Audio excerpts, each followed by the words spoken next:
This episode is presented by Yahoo Fantasy.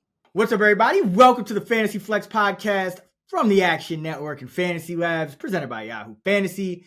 I am your host, Chris Raybon, and this is part 3 of our top fantasy wide receivers for 2025 series here on the Fantasy Flex. And as always, I am joined by one of the most accurate fantasy football rankers, preseason, in-season, all times, the GOAT, Sean Koerner. Before we get into the wide receiver 3 tier and our sleepers at wide receiver,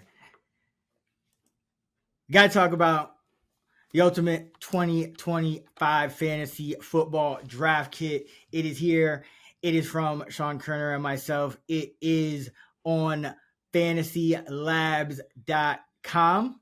It has rankings, tiers, cheat sheets, and more to help you crush your fantasy football draft.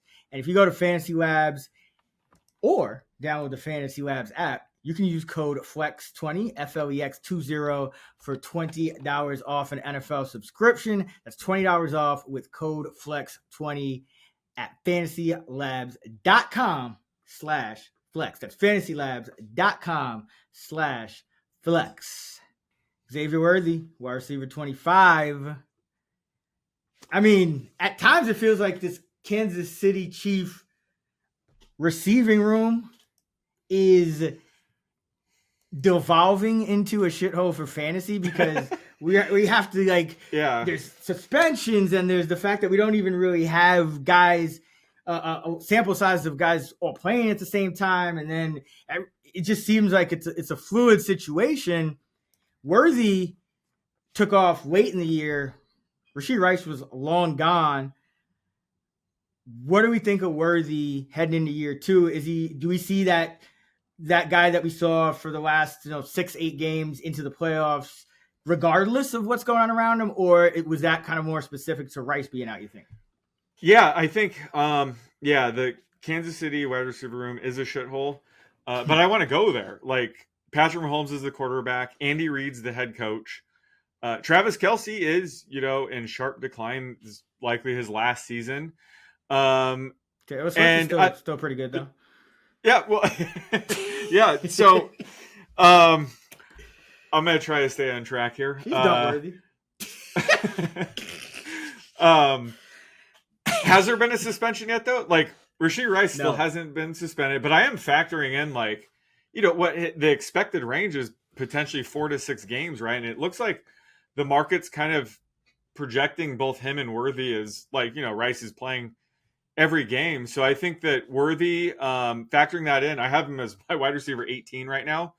So I think especially, if and when Rice is out, I think we'll see a lot of that Worthy that we saw at the end of the season. Like, he really turned it on late in the year. So I think he could be, a mid-range wide receiver 1 without Rice. But even with Rice there, I think he could still provide, low-end wide receiver 2 value with upside. So I like him heading into year 2. I think they also, they give him a couple design rush attempts a game, even in the, red zone as well. So he had 3 rushing touchdowns. So he has, upside there as well. So his ADP's, wide receiver 20, that's, it's a bit high right now, but I still don't think it's maybe factoring in the potential of Rice really getting suspended 4 to 6 games. And I think at that point, his price will only go up.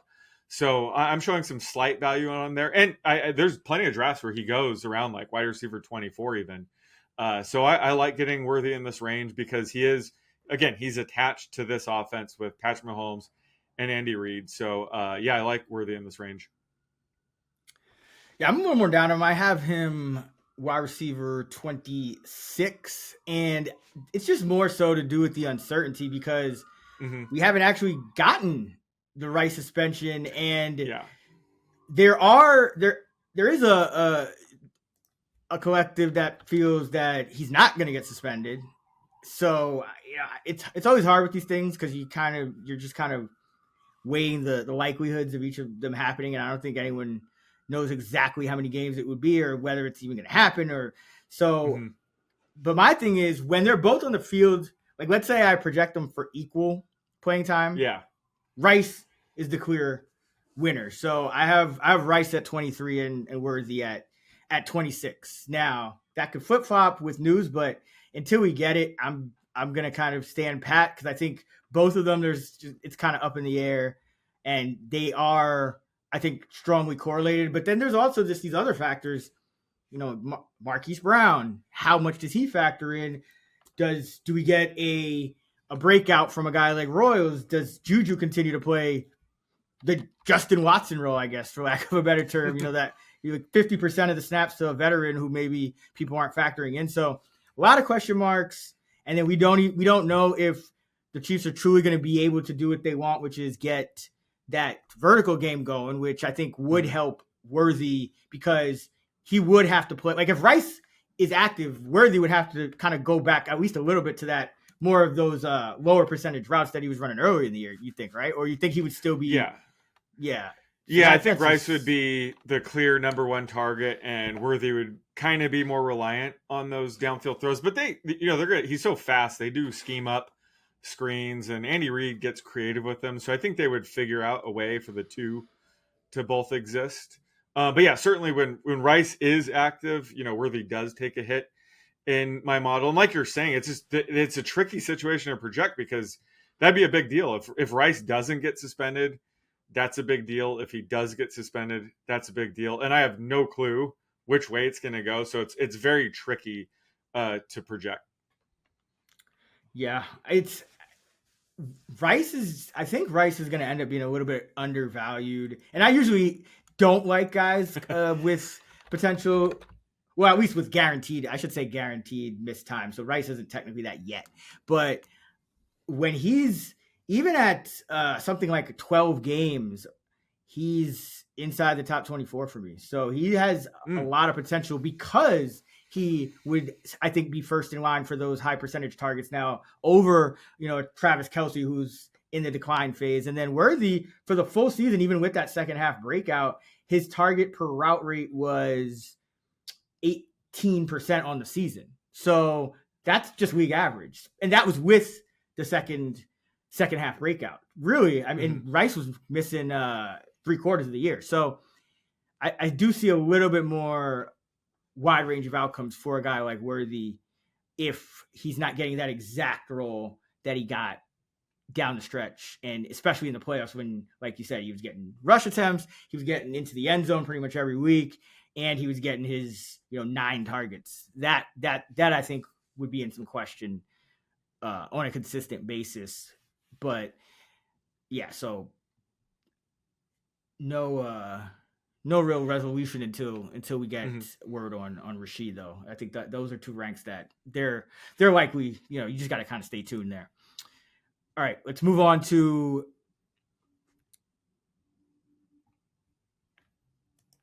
making sure I got this because these Yahoo ranks.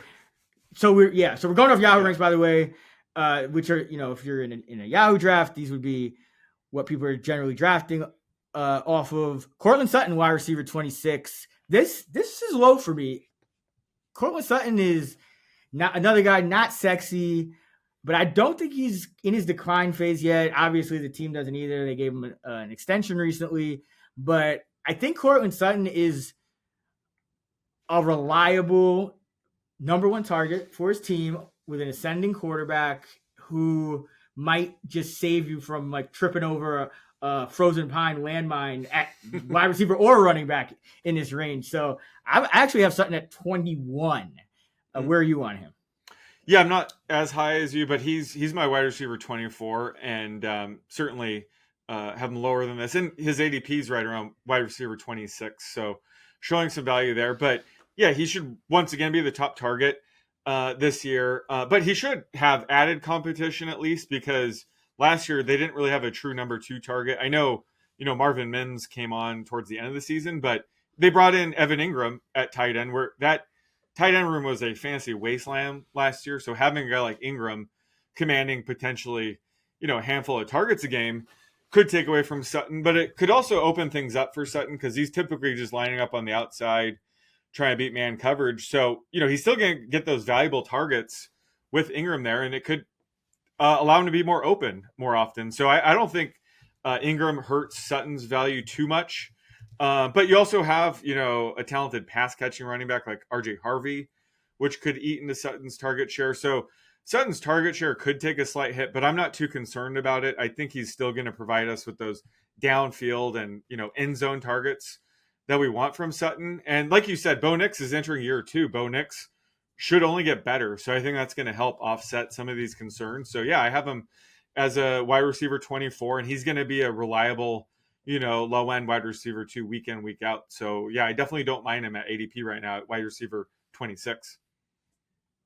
Yeah, for me, it's generally in these kind of situations, it's, the guys under a guy who we expect to take a step forward would be more adversely affected. So the fact that Sutton is, I think, clearly the number one target and the top option for Bo Nix in that Bronco offense, I don't really have him getting dinged for them improving on offense, because that's just what they needed to do. They had a shitty offense last year. I don't think that necessarily made Sutton more of a target hog. I think Sean Payton just we know Sean Payton just kind of does what he does with all these different formations, and he goes deep in the depth chart at every skill position. So the fact that Sutton has pretty much been the one guy that's been a true workhorse for Sean Payton in this offense the entirety of his time in Denver, I think speaks volumes. And the fact that, they paid him, they still feature him 90% of the routes. I remember I think it was a Thursday night game last year. It might've been the Saints Broncos game, but they were essentially talking about Sutton had come off a game where I don't think he had a catch. Maybe it wasn't a target either, but he said Bo Nix told him, hey, if I'm not targeting you, just hit me up. Let me know in the huddle, and I got you. So, we know Bo Nix is very, he's a leader. He's vocal. We saw him yelling at Sean Payton last year. So the fact that he's making sure that his guy is target me, which most quarterbacks wouldn't want, I think Sutton continues to eat. Yeah, he was held targetless week 7 against the Saints, and then the next week against the Panthers, he went for 8 catches, 100 yards on 11 targets. Squeaky so squeak. Bo Nix is true to his word. Strikes me as a stand-up guy, Bo Nix. I like Bo Nix a lot. So yeah, Sutton. I'm high on Sutton. More so than Worthy in this range. For you, it's a little more the other way around. Fantasy Flex listeners, we've got a big announcement. We'll be having a live event on August 23rd presented by Yahoo Fantasy. Joe's on Weed Street in Chicago. I'll be there. Sean will be there. We'll have special guests as well. It's free to attend. You just need to RSVP. There's a link to RSVP in the episode description. Excited to see y'all there. Again, that's August 23rd at Joe's Bar on Weed Street in Chicago. Fantasy Flex live event presented by Yahoo Fantasy. George Pickens, what do we do with him? Wide receiver 27 in Yahoo's ranks. Here's his career numbers, per game averages. 3.6 catches, 59 yards, 0.25 touchdowns. Is he better than that with Dallas this year? Yeah, I have him improving. I have him a little bit over 4 catches a game. So I have him definitely improving on his career averages. I think he's one of those guys where he's so talented. He's kind of been a disappointment just in terms of his potential the first 3 seasons. So I think going to Dallas will help him out. And I know he's going to be, second fiddle to CeeDee Lamb, but CeeDee Lamb could be opening things up for George Pickens downfield. So I think this is a good landing spot where, Pickens might have some weeks where he put up some duds because he might rely on, deeper passes, but I think that evens out. And especially in this range, we're talking, high-end wide receiver 3. He's definitely going to provide plenty of spiked weeks. So, and I've talked about the running back room is going to kind of force their hand to maybe throw the ball more than they probably want. Micah Parsons, situation could, the defense could be significantly worse this year if he's not playing. So yeah, I think Pickens, I have him ranked around this range, but I think just bet on talent. Especially this is the range that I'm kind of more focused on ceiling anyway. You could definitely, make the case that he's an excellent pick around right around wide receiver 27, this is right where I have him ranked. But again, he does have that weekly ceiling that I do like for my wide receiver 3 or even my wide receiver 4. Yeah, where is he for me? He's wide receiver 37 for me. So I'm like, I have him right behind Jawan Jennings, who just like some of the other guys I think are going to be number ones for their squads. Pickens, the thing about Pickens that worries me is, well, two things. Number one, in a Mike McCarthy offense that's been, I would say, high volume, pass heavy over the last couple of years, Brandon Cooks topped out at about 3.5. Now, I think Pickens is better than Cooks at the stage of his career, but he also comes with volume risks in the form of he's going to a circus environment where it's about entertainment in Dallas. Yeah. And he's already kind of toes the line. So I would say he's one of the most likely players to get just like, a suspension or just something like Deontay Johnson last year type of situation. Like he would probably be the leader in the clubhouse this year for that type of thing to like to a former Steeler wide receiver scenario like Antonio Brown. Yep. Deontay Johnson, Chase Claypool. Is that what you're getting at?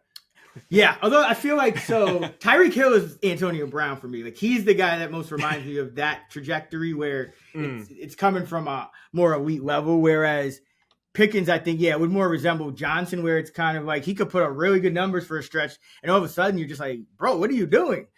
Why did you do that? It's like next thing you know, it goes downhill. So I do think there's uncertainty. I do agree that there is ceiling here, but the ceiling, I think I would feel a little bit more comfortable with it if we still have McCarthy, because now we also have to factor in what is the Cowboys passing game ceiling in terms of volume, in terms of pace. Is it the same?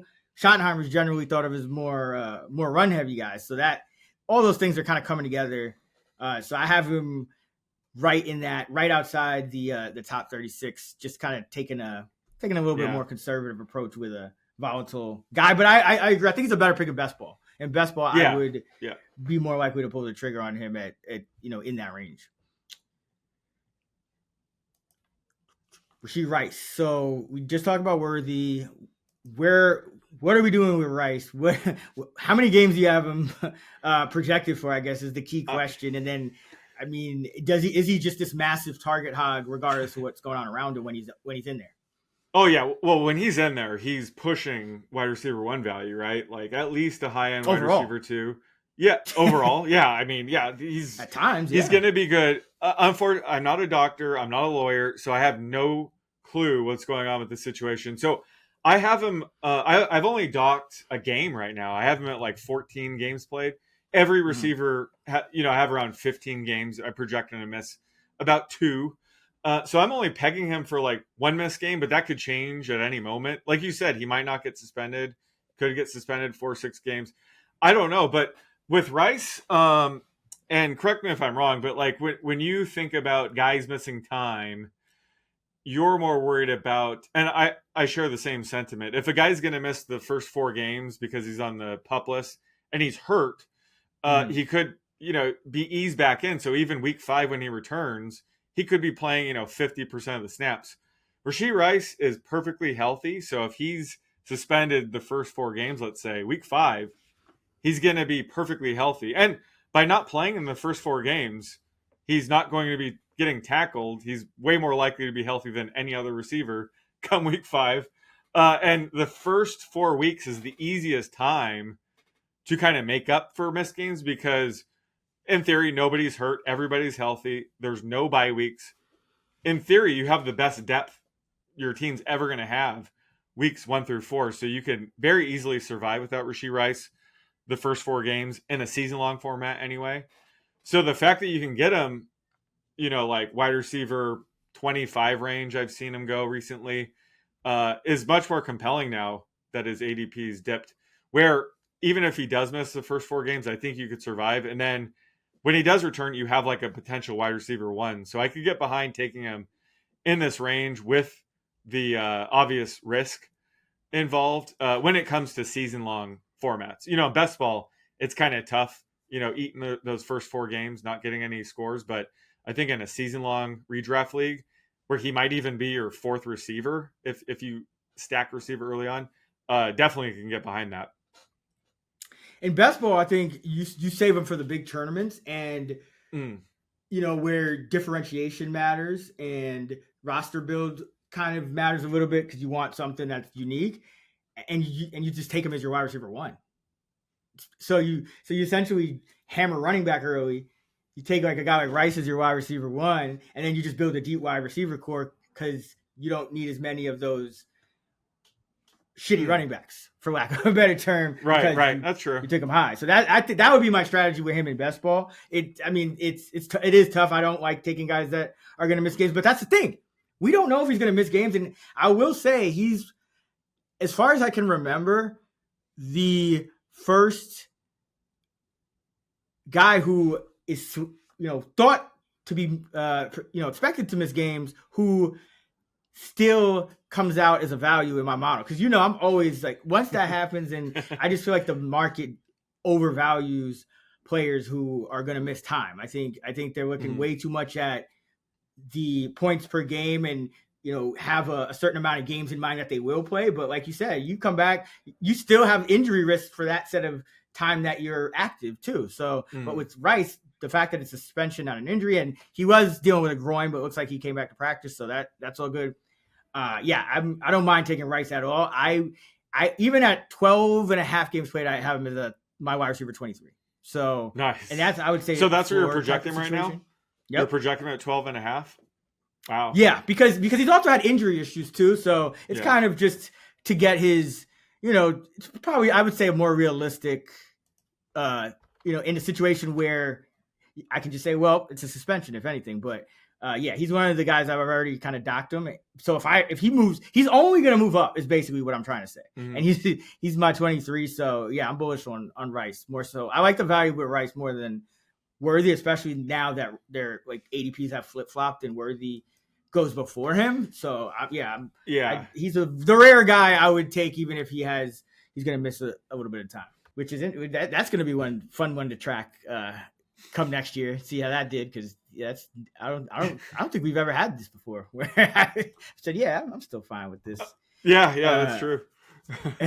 Where are you on Ridley? Calvin Ridley, he's wide receiver 29.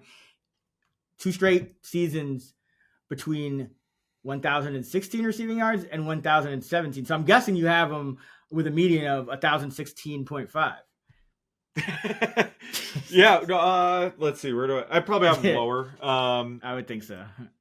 Yeah, like 940. But I have everybody kind of lower than did he play every game last year? Games. I believe so. Yeah. Yeah. So you're just always. I'm going to be projecting him to miss 2 games, so I'm going to be lower than that. But I do that for everybody. But I think that with Cam Ward there, I think he has way more upside than I think people realize.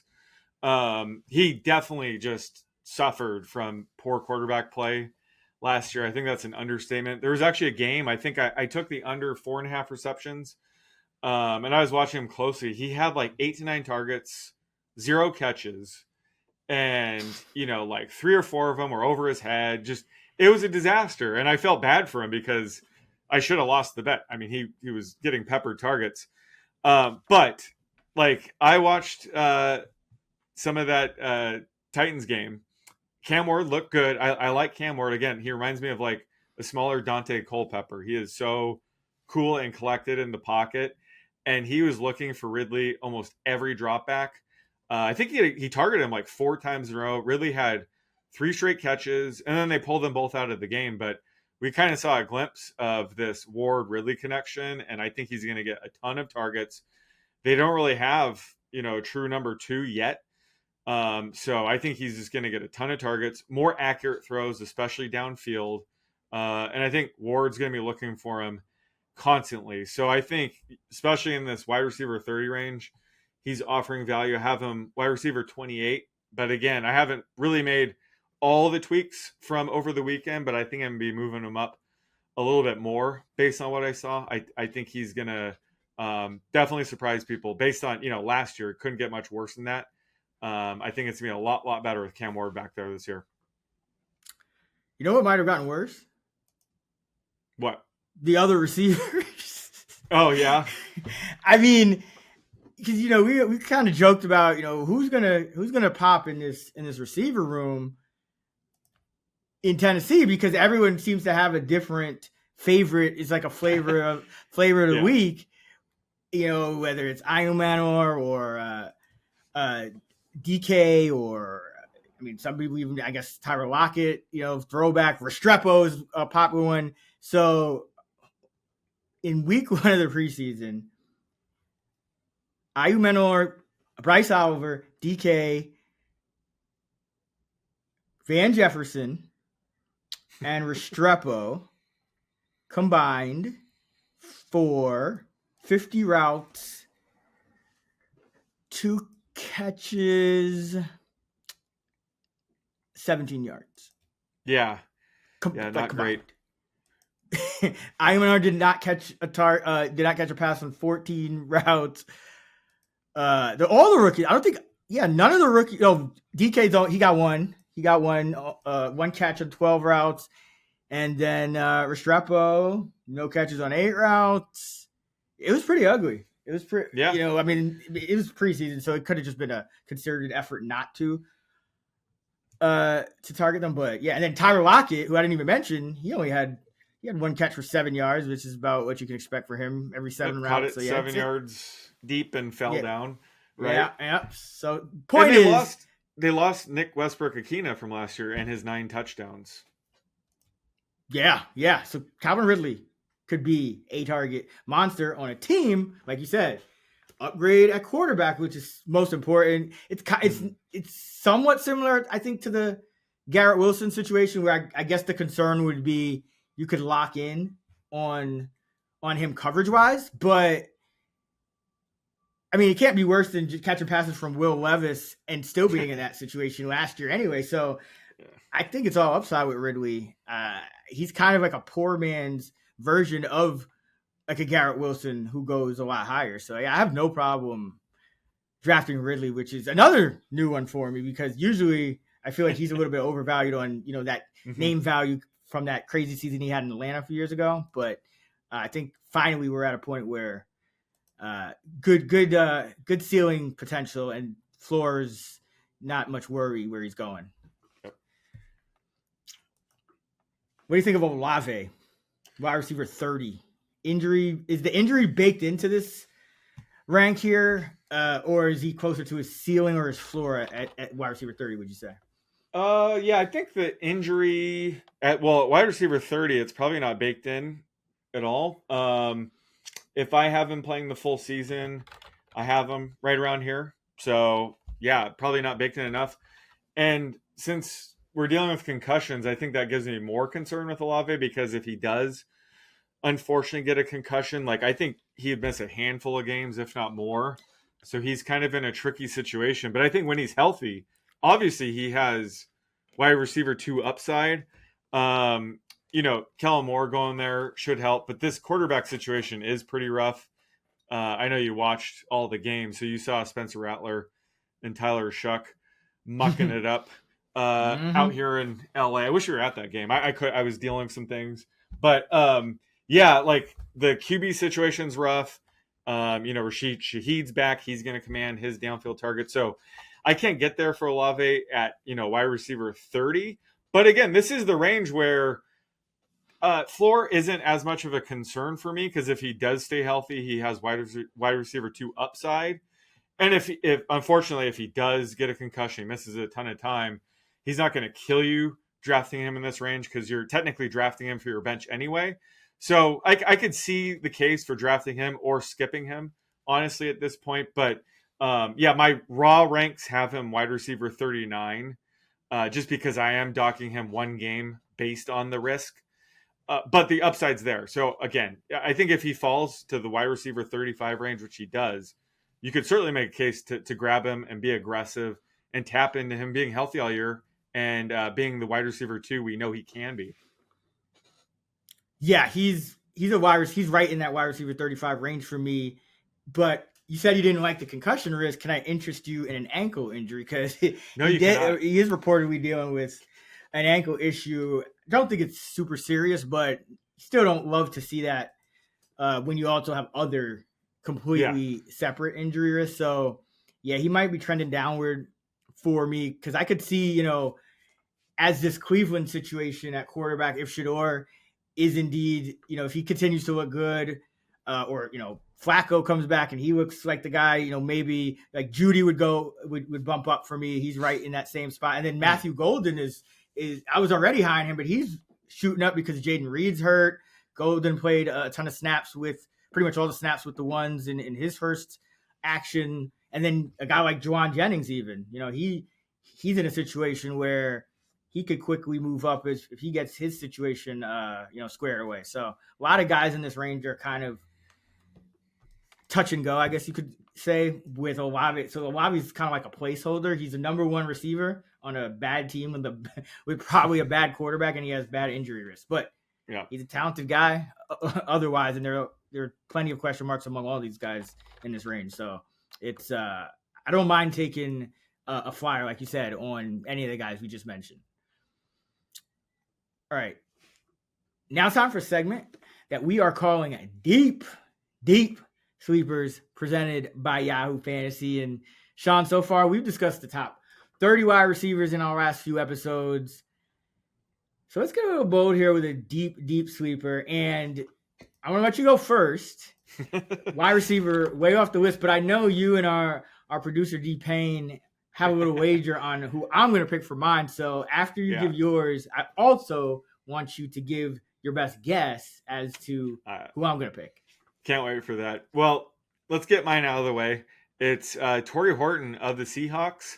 And he's a guy that ever since the draft, I've been kind of high on. I was kind of shocked he actually fell to the Seahawks in the 5th round. He was actually considered like a 2nd round talent, but he missed most of his final season at Colorado State with an undisclosed knee injury. So I think teams were just kind of worried about him. So he landed in Seattle, and he's been great in camp. And he flashed in preseason week 1, caught 3 passes for 31 yards and a touchdown. So unfortunately, the cat's out of the bag and his ADP's starting to skyrocket. So he's up to, wide receiver 78 now. So he's still a deep sleeper. But this wide receiver depth chart is wide open for him to make noise as a rookie because JSN obviously is locked in as the top receiver and top target in this offense. But outside of him, it's wide open. Cooper Kupp might not have it anymore. MVS is a one-trick pony. The tight end position is kind of in flux after Noah Fent got traded away or cut. So, Torrey Horton has a real path to be Sam Darnold's number 2 target this year. And I could see that happening. So he's definitely a guy considered stashing in deeper leagues or dynasty formats, but he's a guy I've been high on. And, after what I've seen, I'm even higher. So I think he's a deep sleeper in drafts right now. I love it. I think he is the guy, but I got to get your guess because you and Deep Payne were going back and forth for quite a while there, and you think you got me figured out. So let's see what you got. I set the line at minus 200 on this. I'm going to guess it's Tutu Atwell. It is absolutely Tutu Atwell. Very good guess. We've seen this before. Tutu Atwell, he started the 2023 season as an every down player. And at one point, I guess Demarcus Robinson ended up overtaking him. And then Demarcus Robinson was also a great value in fantasy. Now it's Tutu Atwell's job to lose. Sean McVay has actually expressed regret for not using Tutu Atwell more. He signed a 1-year, $10 million prove-it deal, so he's going to be motivated, but he's also compensated very, I think a lot higher than people would have thought. And that's because his role is going to, kind of reflect that. And you're in a situation where they have a strong backup quarterback, even if Stafford's dealing with an injury. And I just think Tutu Atwell is a guy that he can sneak into the top 50 very easily because he can get targeted at a very high rate, gadget guy. And I would compare him to a Marvin Mims type of guy who just exploded onto the scene down the stretch last year, consistent value every week. that could be Tutu Atwell, except starting from week 1. Or it could be the Demarcus Robinson version. Either way, Tutu Atwell, I've seen him go outside the top 100. I believe he is 108 on Yahoo. So you guys need to scoop him up. Horton as well. These guys are really popping in our model. So those are our deep sleepers. As a reminder, this episode is presented by Yahoo Fantasy, and it is my favorite time of the year.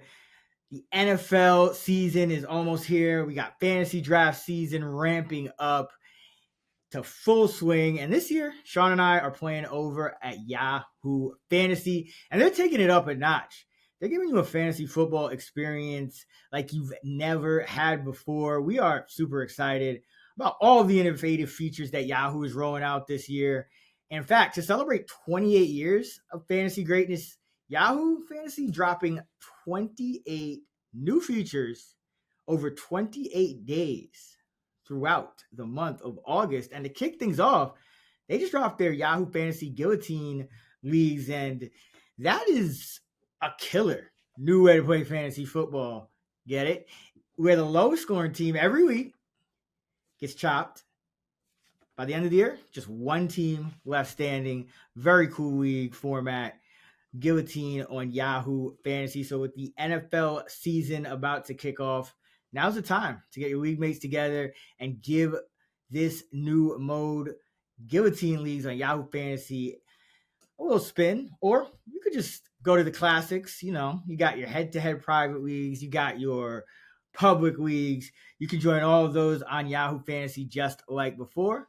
And be sure to stay tuned for more killer announcements and start playing Yahoo Fantasy Football right now. YahooFantasy.com/flex. That's YahooFantasy.com/flex. All right, Jameson Williams. I have him higher than wide receiver 31. So these ranks are really interesting to me. It kind of speaks to just the wide range of outcomes for a lot of the receivers outside that wide receiver 1 tier. But JMO, I think, generally there are multiple ways for him, multiple outs kind of for him to hit, whether the Lions take a step back or they continue to progress without Ben Johnson. What are your thoughts on JMO entering year number 4 without Ben Johnson? Yeah, I mean, he's a tricky player to project because I'm high on him no matter what. I mean, he broke out in year 3, which wasn't too surprising because, the first 2 seasons were rough for him. The first season, he was coming back from a torn ACL in his final season at college in the championship game. So he was never going to be 100% his rookie season. Then year 2, he had the suspension. Year 3 was his first real full off season and played the whole season. He broke out.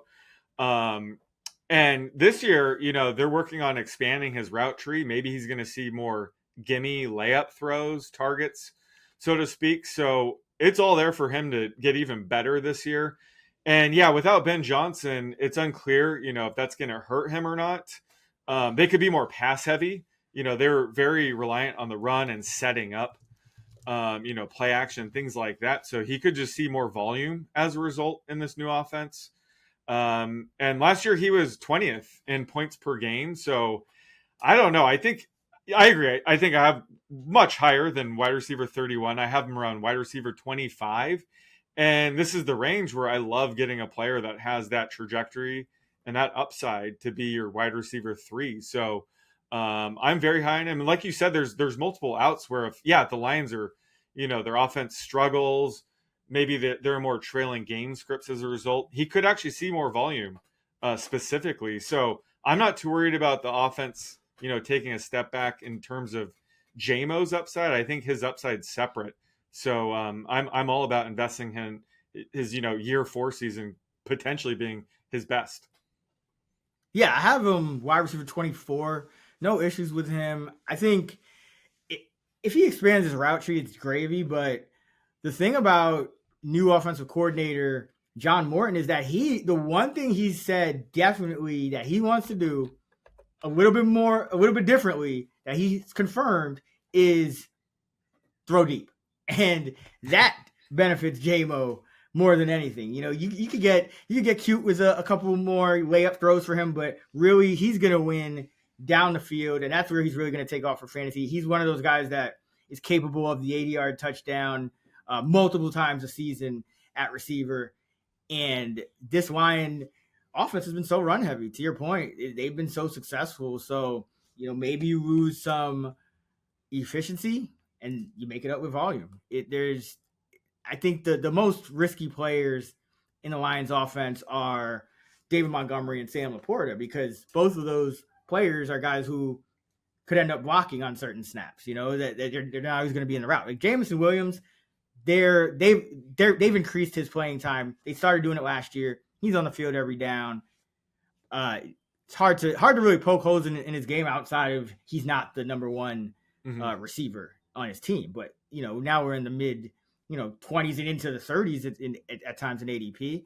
Perfect. I agree. I think you got to take the ceiling here with JMO. So I would take him over a lot of the guys we mentioned in the last pod who have been ranked higher. So JMO, I think we're both unanimously high on Jameson Williams entering year 4. Rome Odunze. What say you about Odunze at wide receiver 32? This is a little rich for me. What do you think? Yeah, I think we definitely see him improve a ton in year 2. Just he and Caleb weren't on the same page last year, downfield or in the red zone. So that wasn't entirely his fault. Plus, it was a different scheme. I think just having Ben Johnson there will help Odunze significantly. So he was one of the better wide receiver prospects from last year's class, which looks like it's like a historically loaded wide receiver class at this point. So I think that's why he might be slept on a little bit this year. Plus, he was similar to JSN and CeeDee Lamb. He landed on a team that already had 2 established wide receivers in DJ Moore and Keenan Allen. So I did expect him to kind of ease in year 1, and potentially year 2 or 3 is when he would erupt. So now with, Keenan Allen gone, that helps, vault him up to the number 2 option at wide receiver at least. So yeah, I think we see him bounce back here. I also think he's one of the cheaper ways to really invest in, Caleb Williams and this offense. If you do think, it'll take the next step with Ben Johnson. So he could be sneaky in this range. And I'll be honest, I have him ranked wide receiver 33. So kind of in line with this in ADP, but I think he is one of those players in this range where his ceiling could be, like wide receiver 2, high-end wide receiver 2 if all things click this year. So he's a guy that everybody might be kind of sleeping on for year 2 breakout. Yeah, I mean, I would say at this level, I would say I feel the opposite. I feel like people are kind of taking it for granted that he is going to have this year 2 breakout, because I do think he improves. I didn't see warning signs with him, even though he had like a, not great rookie year. I mean, it wasn't bad, but I didn't see the same warning signs I saw, let's say, with like a Quentin Johnston, in terms of, it took him, a little longer. He still hasn't truly broken out, aside from, I think he had that monster game against the Raiders, I think it was. But my issue is Odunze in the high 30s, or I guess you call it low 30s, is you're taking him over guys that either have more talent, like a Travis Hunter, or that are the number 1 receivers for their teams, like Judy and Golden and guys like that. So he's in a weird range where I think it is kind of being taken for granted if he's going to wide receiver 32, that not only is he going to have a year 2 breakout, but also that this Bears offense is going to hit the ground running, which we know Caleb Williams now. I mean, he had all these coordinators last year and all the things going on, but now he's got to learn another new offense, and he does have, some other new pieces around him that he's also got to get familiar with. He's got some new linemen. So just like last year when we looked at Caleb Williams and like, all right, he's set up well. He's set up well again, even better, but it could take some time. And as such, I think it could take Odunze a little bit of time. So I'm just not positive that he has the same value, for the first, let's say, 4 to 6 weeks that he has for the last 4 to 6 weeks. And so more of a best ball pick for me. That's why I'm a little lower on him. I have him in the 40s. I have him wide receiver 43. Like he's in that Jordan Addison kind of range, where I'm just a little uncertain about I think the range of outcomes is a little wider. Yeah, that's fair. I think he's definitely not a lock, and I think that people are definitely buying in, for year 2 breakout. That's why I'm kind of in line with his ADP. He was, the 9th pick overall, but I would not be shocked if we see like a Nico Collins career arc where the first couple seasons he's kind of just hovering around, what we saw, and then just erupt when he does figure it out. So it might not be this year, but I'm definitely interested in buying in a little bit still to Odunze becoming, wide receiver 2 in fantasy. So yeah, I'm split again. I'm right in line with ADP, but I think he is still, possessing the talent and has the upside to get there. It just might take another year or so, but I'm still willing to invest in him.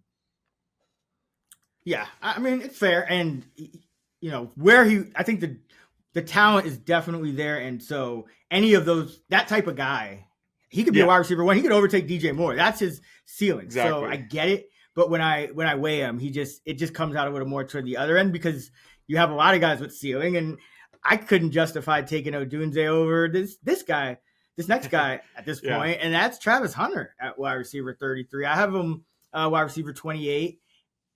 I think with Hunter, we talked about this a few weeks ago, I think, and I think we kind of settled on to just not overthink it with Hunter. He's got an offensive coach. He's generational talent. He'll get snaps on offense, and it was a small sample, but he did play around over 80% of the routes, and that's kind of where I think we can expect him to be at this season. So with that kind of talent, I mean, where are you ranking and taking Hunter if you are getting him? Yeah, so I have him right around here, like wide receiver 32. But again, he is a very tricky projection because he is going to be playing defense as well. But Liam Cohen already hinted that he expects an 80% snap rate, which is great. That would be fantastic if he does, which I'm projecting right now. But we saw him play 88% of the snaps with Lawrence in week 1 of preseason, 0 snaps with the starters on defense. Anything can change, but just from a projection standpoint, that would be very good for his outlook. So that would put him inside my top 30 if that's the case. And I see a lot of people still, they kind of think of him as like this hybrid, that like a really good cornerback that's like trying to play wide receiver. I'm not putting, words in people's mouths, but he was a very high end wide receiver prospect. Like that also happens to play cornerback. So he's a unicorn where, yeah, he could hit the ground running and be a top 30 wide receiver playing across from Brian Thomas Jr. So he doesn't have the pressure to be the number 1 target right away, but he is definitely going to be the number 2 target in what could be an ascending offense. So yeah, I think that he is definitely another one of those guys. I think him and Odunze are great targets in this range if you're just going for talent and upside. So yeah, I have him ranked slightly higher, like wide receiver 31, but he's a guy that's trending up. If you look at his ADP, it was in free fall around like mid-May. I don't know what, I think there were some tweets of him goofing off at practice or just negative reports. I didn't get it. So now's the time to buy low. I think this is going to be the bottom of his market. So now would be the time to invest in him for sure. Yeah, he's number 2 overall pick. I feel a lot more certain even than just saying, he could be a top. Like I think it's pretty much a lock that if he doesn't get injured in this offense, this is his floor, and I would take him 100 times out of 100 over Odunze. Honestly, I know that might look really bad in a couple months, but when the season's all said and done. But I stand by that. I just think Odunze's a good talent. Hunter's a great one. That's all. It's we're talking about the number 2 overall pick, who a team just traded half its draft for, who played essentially all the snaps on offense and defense and did it well, and now has, in recent memory, probably the offensive coach who made the most impact on his team. from one year to the next with him, with Cohn taking over as the OC of the Bucks and them going from, 20, just under 21 points a game to over 29. I think there's just so much upside with him to where, I mean, he could be a top 5 wide receiver. Like, that's his ceiling in year one. In this offense, especially last year, you had a guy like Jalen McMillan who was only a fantasy factor for half the year, and he finished inside the top 50 on 13 games played and 58 targets. I think Hunter, you would probably expect Hunter to get double that amount of targets this year just in a normal 80% role. So I think there's just massive upside. He's a hard projection. I get that. And I think that's partly to explain because like Odunze, he's more of an easy projection where he played almost every snap last year. So you can just kind of carry it over, add in some improvement on his rate stats, and you're good to go. Whereas Hunter, there's all these question marks. How good is he at receiver? How many snaps is he going to play? What is the impact of Cohn? So there's all these things. So I'm bullish on all of them, but I just don't think there's as much uncertainty as the market. So Hunter's a guy. Yeah, I'm with you. I think it's the bottom, and it'll continue to be the bottom of the market. He has to go up from here. I mean, he was where did he peak in? I want to say he peaked in the like around wide receiver 20 at one point in the offseason in best ball, like before the downturn. So yeah, that could look very fair by the time it's all said and done for Hunter. Just don't overthink the talent is what I'm going with in my drafts. Curious, Sean, to see your thoughts on Tet McMillan, wide receiver 34. He was a guy I think warranted some skepticism at times. His coaches weren't really talking him up the way they do, kind of giving more of the tough love. But 34 seems very, very, very fair for a guy who's likely going to be the number one on his team from day one. Yeah, well, I'd love to get him wide receiver 34. Unfortunately, he's going inside the top 20 in a lot of drafts right now. So his stock has been going way up, probably to an uncomfortable rate for me to draft him. I think that, he could certainly be a high-end wide receiver too, but I think he has a wider range of outcomes than I think people realize. I think like Travis Hunter has a similar range of outcomes and you can get him significantly later. Tet is a good downfield threat. We saw that sweet 29, I think it was like a 29-yard completion down the sideline from Bryce Young, where he didn't get much separation. He just caught it on the sideline. I think we're going to see a lot of that this year. But, one of his concerns was drops. He had like a 8% drop rate his last season at Arizona. He dropped 2 of his 5 targets in week 1 of preseason. That is not good. And, he could improve that. That's something that's obviously teachable and he can improve, but still, that is a slight concern in his game. And this is still, a pretty run-heavy offense. I think they're going to lean on Chuba Hubbard and Rico Dowdle this year. So there's not going to be a ton of volume. And you still have, Adam Thielen and my guy Jalen Coker going off still. So, I mean, he's going to be the number 1 target, but I can't get there at wide receiver 19. I think he has a lower floor than people think.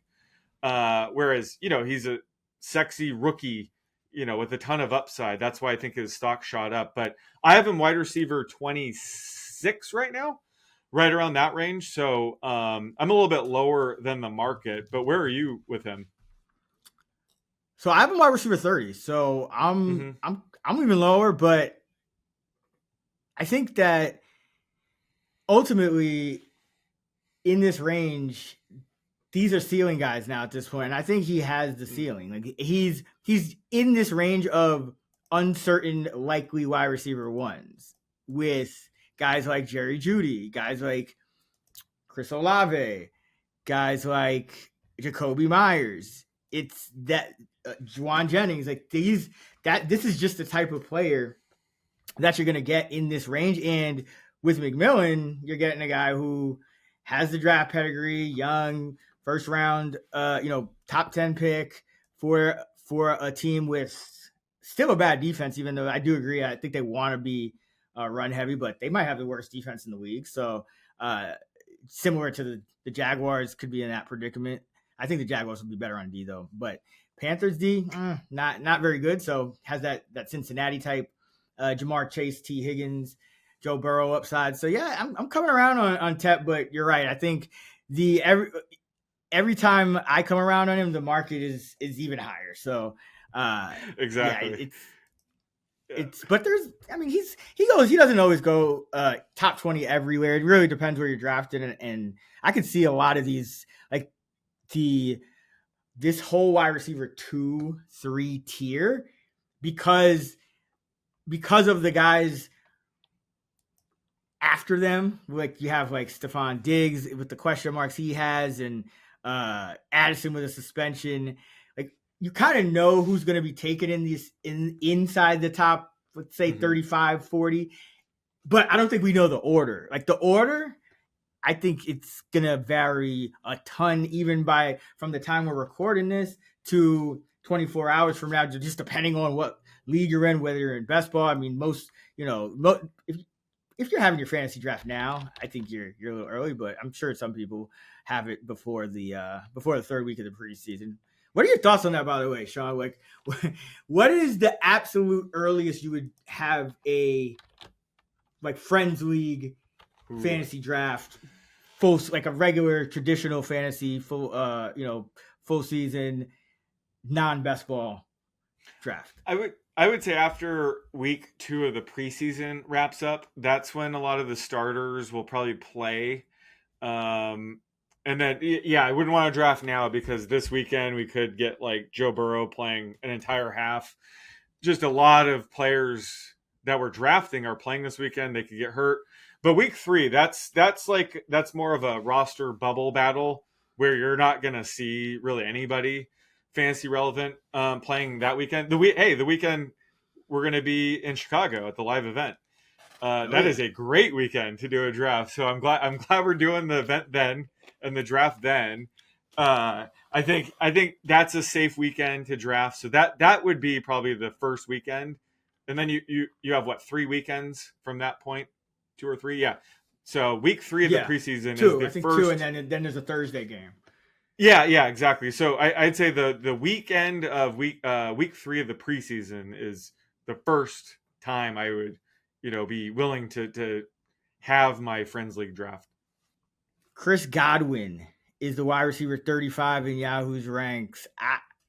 We kind of had a feeling that there could be something up with Godwin. Now we're hearing that in his quest to return from injury, no real timeline. Might definitely not. Doesn't sound like a week 1 he's in situation, and it almost sounds more like a potential start the year on the pup list situation. To be clear, none of that's been confirmed. Just from what the media's been asking the coaches, what they've been saying, that's what it seems to be heading towards. What do you think? How do you think it ultimately plays out as far as when Godwin gets back on the field, and when does he get to full strength?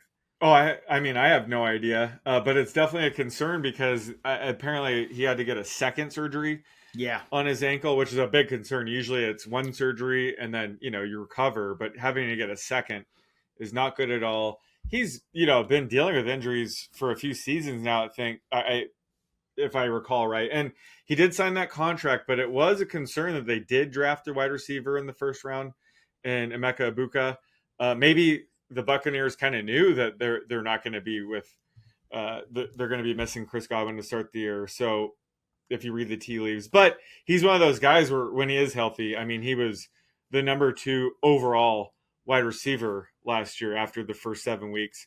I think his projection would be lower with a guy like Egbuka in the mix, but yeah, this is a tricky situation right now. I'm projecting to miss like the first week or 2, but this could turn into a 4 to 6 week absence if they put him on the pup. So he's someone I'm definitely monitoring closely.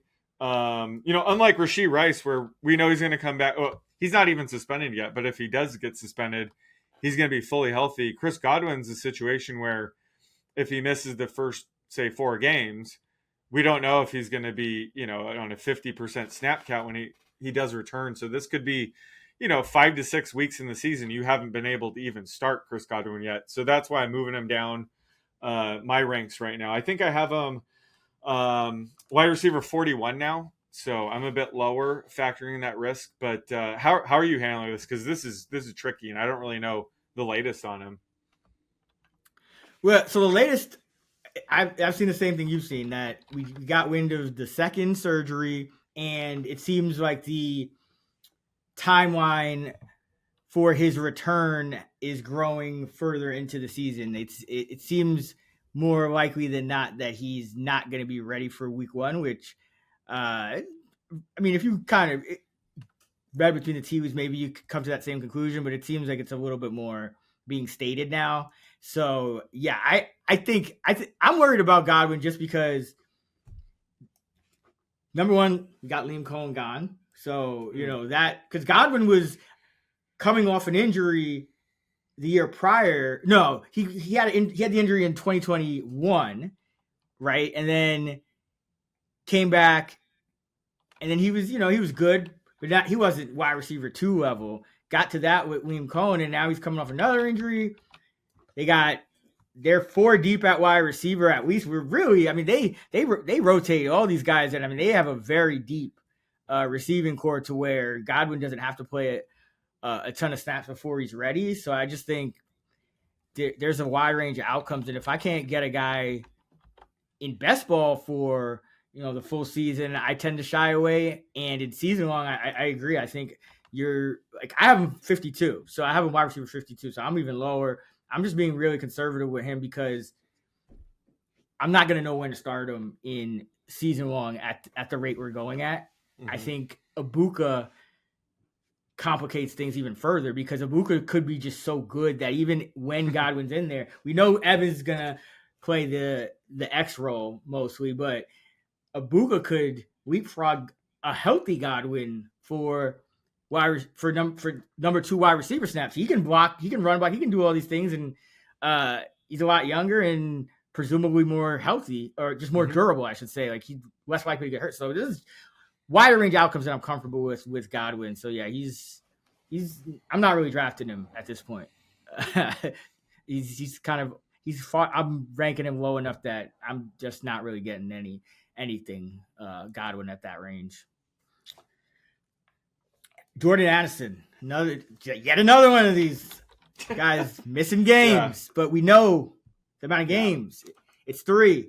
Wide receiver 36 in Yahoo's ranks. I have him wide receiver 41. So really, it's just kind of factoring in the 3 missed games and then doing the math. So is that where you have him, high or low, or what do you think of Addison this year? Yeah, I have him right around there. I have wide receiver 43. But it is nice having clarity on it, and it's helped his ADP drop quite a bit. So that's good.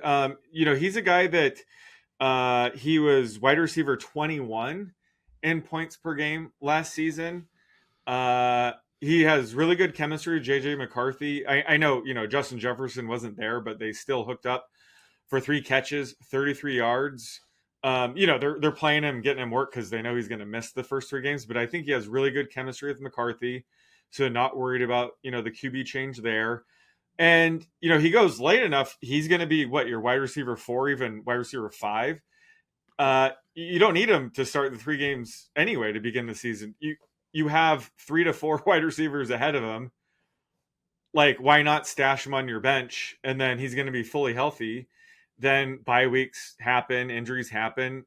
He'd be great to have on your bench. So my rank for him's 43, but I would draft him earlier in that.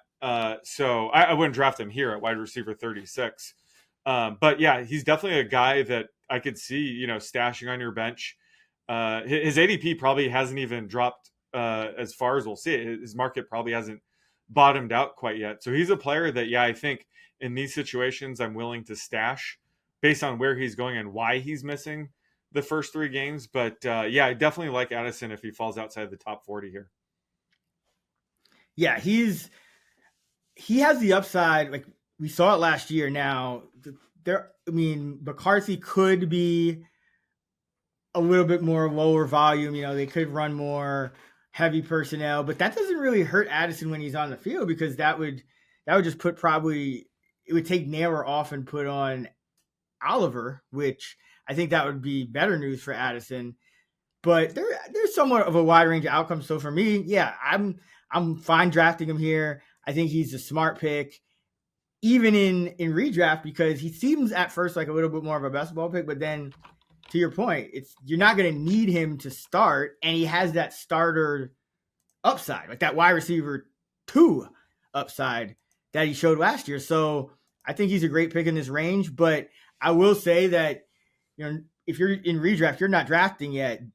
The range from, I would say, like wide receiver 30 on down, like starting around after Ridley, maybe, when you're starting to look at, Tet and Waddle and, Myers and Olave, Judy, Golden, Juwan Jennings, Pickens, Khalil Shakir, Debo, Stephon Diggs, Odunze is there, Josh Downs, all of those guys, Pittman maybe you throw in there.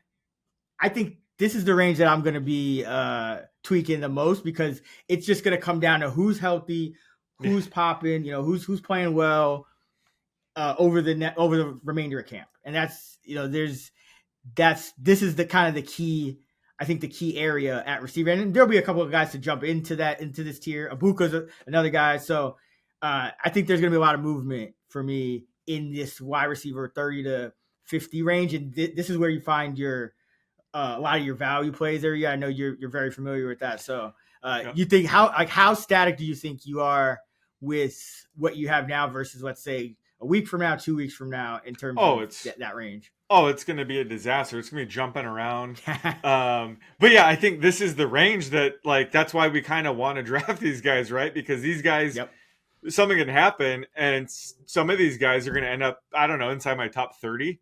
Whereas, when you look at the top 20, I think that's going to be pretty static. Waiting on Terry McLaurin and Reshee Rice news. Other than that, those guys are pretty much locked in. We know how to project, Mike Evans at this point. But this range, there's so much uncertainty. You got Matthew Golden going up my ranks, your ranks probably. So there's all this movement. That's kind of why we like drafting these guys. That upward trajectory is possible, at least in this range. Yeah, absolutely. And you also have, there's guys we didn't even mention. Darnell Mooney, how much time is he going to miss with the shoulder? Yeah. Jaden Reed, how much time is he going to miss, if any? Because there's a lot of guys who are hurt, and that's kind of hurting their value, that they could still conceivably be back for week 1. Then you have a guy like Rashid Shaheed, who's, just because he missed a large portion of the season, he's kind of going under the radar, but he could be undervalued even with the quarterback situation. Pearsall is a guy that, we didn't even talk about. Some people are higher than others, but just so many guys in this range. So this is one where I think you definitely want to stay tapped into our rankings over at Fantasy Labs and kind of monitor because we're going to be flipping these a lot. But I do want to talk about some of the wide receivers outside the top 36 that we went, one by one, and just get your top value, Sean. Wide receiver 37 on essentially your number 4, your number 5, your number 6 fantasy receivers. Yeah, so this first guy, I don't think you're drafting him in a 10-team league that starts 2 wide receivers. But I'm going to go Torrey Horton, who's, around wide receiver 80 right now, but his value is skyrocketing, and he's a guy that ever since the draft, I loved his landing spot in Seattle. Didn't love that, he got drafted in the 5th round, but he's not really a 5th round talent. He's like a, day 2 kind of wide receiver. He dealt with a knee injury that we don't even know what it was, I think, that forced him to miss most of his his last season at Colorado State. But he's a very talented receiver, and we've already seen that in camp. He's balling out, caught 3 passes for 31 yards and a tutty in week 1 of the preseason. So we already know, JSN is going to be the top target, but outside of that, it's wide open. So I think Horton has a chance to be the number 2 target in this offense. So he's a guy that if you're in a deeper league, get a flyer in him, or a dynasty format. But if you're in, a traditional league, he's probably not, high enough to get But a guy that I do want to mention, similar to Rome Odunze, where this guy, I'm projecting him basically in line with ADP. But it's his second year, so I just want to talk to him about it a little bit and get your thoughts on him. But it's Ricky Pearsall, around wide receiver 34, I think could, at the end of the season, look like, wow, I can't believe he was going that late because, he had a slow start to his rookie season, and we didn't really expect him to do much in year one because they had Brandon Ayuk, Deebo Samuel, George Kittle already. But, he got shot, what was it, exactly a year ago, like around this time? Yeah. So he missed, the first half of the season essentially. And then once he did suit up, it took him some time to really get going. But if you look at the end of the season, those final 3 games, he was putting up wide receiver 2 numbers. So I think he's a guy that, considering they moved on from Deebo Samuel, Brandon Ayuk, I know you've been fading him. He has now been confirmed to miss at least the first 4 games, potentially 6. Juwan Jennings is dealing with ankle injury and contract disputes. So Ricky Pearsall could have to step up right away this year. I think he is ready. I think he was a really good prospect last year that we thought would be a year 2, year 3 breakout. So I'd be remiss to not mention him at least in this wide receiver 34 range. I think there's a lot of guys that we like in this range, but he's certainly a guy that at the end of the season could significantly outperform his ADP. Yeah, Pearsall is just not. I just don't see it with him. I'm generally lower than almost everybody on him, but it's not as much I've seen these fatal flaws, so I'm not like writing him off as much as I just see him as a little bit more, I guess, mid. Like that's just where I'm at with him. Like, so I have him wide receiver 53, which is much lower than consensus. And my thing with him is he had the monster game against Detroit. Now remember, that was a game where their defense was going through it, and then he had the final game of the season. He also had a pretty decent stat line, but it was in a 47-24 Cardinal blowout of the Niners, and it was with Josh Dobbs starting at quarterback. So just like you could say, he had like a great end to the season, you could also say a lot of those circumstances aren't necessarily repeatable. And when he was playing with, I think, what's a little bit more indicative of what will happen this year, in the middle of the year, I mean, he would go long stretches without many catches, without targets even at points. So that is probably something that I guess you would call that a red flag. So that's the concern with him, but it kind of evens out for me to where he's just this mediocre guy on a team that I see a lot of potential ways the routes could be split up, right? So it's, you have Ayuk there who's been dominant at times. When does he come back? You have Jennings that was dominant last year. Are we just, is it much ado about nothing with him? Kittle's still there. McCaffrey, how healthy is he? Because then you're quickly in a situation where if Ayuk comes back and everyone plays like they played last year, Pearsall is the number 5 wide receiver, right? Like he would be the number 5 target. He would be the number 5 starting target. Yeah, right. And that's generally not what you want. So that he has a wide range of outcomes, but that's kind of what I'm saying. In this range, you're kind of taking that. I wouldn't take him over Odunze or Travis Hunter. I think those guys are obviously providing a more clear, floor ceiling combo. But he's just a guy that he is interesting in. He had that disastrous stretch week 11 through 15. But if you look, there was a couple of games. It was like a monsoon and a blizzard. There were some really bad weather games in there. So I just wanted to bring him up. I'm not saying I'm drafting him in every league or anything. But I think he is going to have like a year 2 breakout. And like he would be like, I don't even want to say discount, like 99-cent store Ladd McConkey potential this year, where he just ends up being much, much better because he wasn't really expected to do much his rookie season, even before the shooting. So I just think this would, if there was ever a time to buy in on him, it would be now. Yeah, I mean, I just think the price, because where is he going? The price, that my only hang up with him, is he is going around wide receiver 34. Unfortunately, the market is much, much sharper these days. I think that's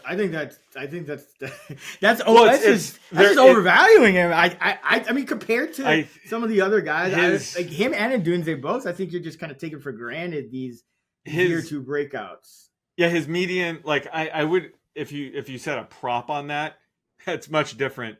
But if you set his range of outcomes, his ceiling, again, this is the range I think where we're just kind of betting on ceiling. I think his ceiling is, wide receiver 2 option. So that's kind of what I'm getting at, where I agree. I think the price makes it tricky to click on him, but I would still take him over some of these guys in this range. Like a Deebo Samuel, I think his best days are behind him. But, Ricky Pearsall, there's that unknown factor, which is what I'm getting at. His ceiling is still there, and it could happen this year. It might not, but at wide receiver 34, this is the range to kind of roll the dice on players like that in spots.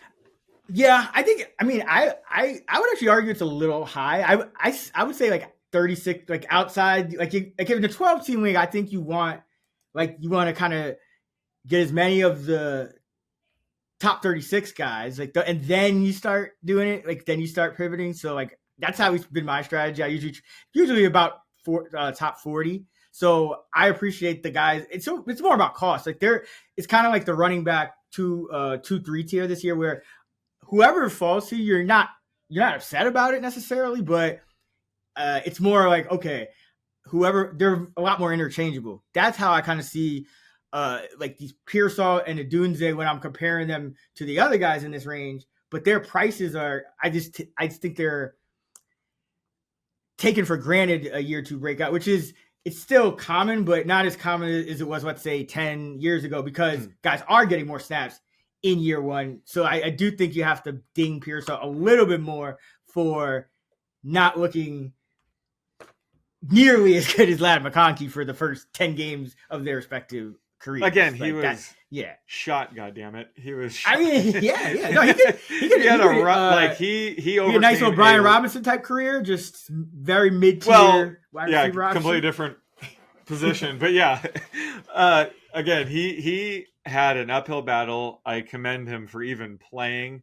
So he's a fascinating projection. I still think he has a ton of upside, but I agree. I'm not projecting him lower than this. I just think there is a case for him to potentially really outperform ADP if all things line up, is all I'm getting at.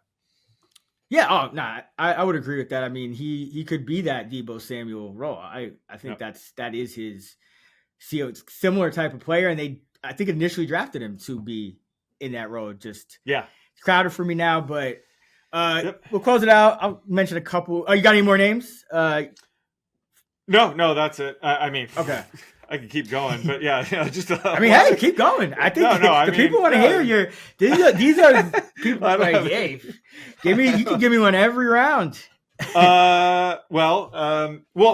Again, Jordan Addison's not even being drafted at wide receiver 36, so he would technically be in this discussion. Again, he's being drafted outside of the top 40, so Jordan Addison is definitely a guy that he possesses that ceiling that we want in this range, where we're not expecting to start any of these guys in weeks 1 through 4 anyway. So the fact that Jordan Addison, we know he's missing the first 3 weeks, I don't care. I like him even more in this range because his ADP is dropping. So Jordan Addison, we already talked about him, but when he falls outside of the top 40, I think he fits the bill of the type of wide receivers that we do want to be stacking our bench to begin the season. Yeah, I believe if you go back over the last 10 years, and I think you've kind of alluded to this too, but when you compare actual finish to ADP at wide receiver, it's that 30 to 50 range where you see positive. You see wide receivers on average as a collective in that range beating their ADP over the long term, Whereas, in the top 30, you're going to see a lot more volatility, and you're going to come out with a negative overall because you're going to have bust. The guys at the top aren't going to be able to climb as higher, so they're going to have lower floors, which is why we're trying to prioritize that. So yeah, this is a key range in redraft. So I'll kind of go through. I'll just name the names, and you can tell me who you want to talk about in depth, and then we'll get out of here. But so Matthew Golden, he's right on that cusp. I think he's just ascending quickly to what looks likely the number one receiver role in Green Bay. Got to monitor Love, obviously. Khalil Shakir, I think he's going to be he can be had at a dip. Sounds like he's going to be ready for week 1, and because of the type of receiver he is, he's actually he's a better redraft guy because he'll be consistent. He was catching 5 balls week in, week out. Then Emeka Egbuka, talked about him. Going down a little bit more, I know you like Jaden Higgins. He's like a deeper traditional redraft, a little bit of a deeper sleeper, but has some likely to be the number 2 target in Houston at some point. I think Christian Kirk, we kind of know what he is, so I think he's exciting. And Diami Brown and Tutu Atwell are the guys, if you're talking a little bit more best ball, or guys that I just think will shoot up. And one more, Wan'Dale Robinson. Not sexy at all, but there's Malik Neighbors, and then you have guys like Slayton, who's mostly a low percentage route runner. The tight ends are lower percentage, target guys. And I mean, Tyrone Tracy can't catch everything. They don't, so there's an opening for the wide receiver 2 on the Giants, even if it's a guy like Wan'Dale who's, getting a lot of those shorter targets. But remember, they like to use him as a gadget guy. I mean, Wan'Dale Robinson could be Xavier Worthy statistically this year, just like with Malik Neighbors doing normal Malik Neighbors things. So I think that's when, especially if the quarterback situation is improved. So yeah, those are the guys. Any one of those I think stand out. Well, I mean, we're about to talk all about rookies, so maybe we'll expand on them in our draft. I don't want to give too much away. I definitely want to beat you in the draft again this year. So, but those 3 rookie wide receivers, I think you hit the nail on the head.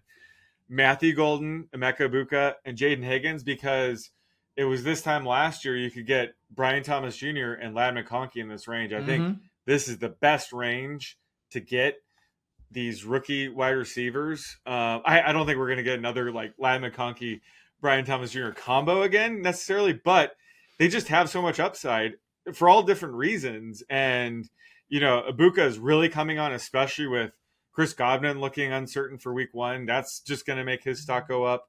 Jaden Higgins, I think, has a ton of upside, and you can get him. What is he like? Wide receiver 50 now. So love him. And yeah, the Packers wide receiver room, my God, it just keeps getting thinner. I saw that Dobbs had some sort of back injury. Hope he's okay, but if he's not, Matthew Golden's going to have a season. So yeah, I think this range especially is perfect for those high upside rookies that you mentioned. And one other guy I should mention before we get out of here, just because we love him. Ray McCloud is still goes too late, even though he's not a sexy pick. But even with Mooney not missing time, I have Ray McCloud being underdrafted by 30 slots. He should be. Where the hell do you have him? Low 60s. So if you're in if you're in a league that you're gonna need 6-7 receivers or best ball, I think seriously. I'm in a league that where you have to start 5 to 7 receivers. So he is a fantastic play. Absolutely. Fantastic. You're just looking that kind. Because this is just like we talked about, there's going to be a lot of movement in that wide receiver 30 to 50 range, which people are most concerned about. But there's also going to be this is the time of year where the inefficiencies are going to start correcting. So this is the last time you can get, you can get a Tutu Atwell. He goes outside the top 100 in some leagues. I could see his ADP end up in the 50s once people realize, what's going on and who's hurt at these other spots, and everything kind of sorts itself out. So yeah, this is especially in best ball, but even in certain redraft weeks, because I know they're getting deeper, and with the Superflex and everything, you got to keep these guys in mind. These like fringe top 60 guys, I think return a lot of value. So yeah, Ray, Diami, Tutu, guys like that. I think they belong on that fringe, kind of like a Mims got there last year. So yeah, next week we'll have tight ends week here on the Fantasy Flex, presented by Yahoo Fantasy. And don't forget fantasylabs.com if you're looking for our fantasy rank content. You can also download the Fantasy Labs app and save $20 on an NFL subscription by using code FLEX20. That's FLEX20. And we got the live event August 23rd. It's a Saturday in Chicago at Joe's Bar on Weed Street. If you're in the area, we want to see you. And it's free. All you got to do is RSVP. The link is in the episode description for the Fantasy Flex live event at Joe's on Weed Street, presented by Yahoo Fantasy. You can find Sean on X at @_oddsmaker. I'm at Chris Raybon. We're at those same handles on the free award-winning Action Network app. If you're into betting, thank you once again to our sponsor, Yahoo Fantasy, the best place to play fantasy football. Shout out to my guy D Payne producing. Until next time, get this money.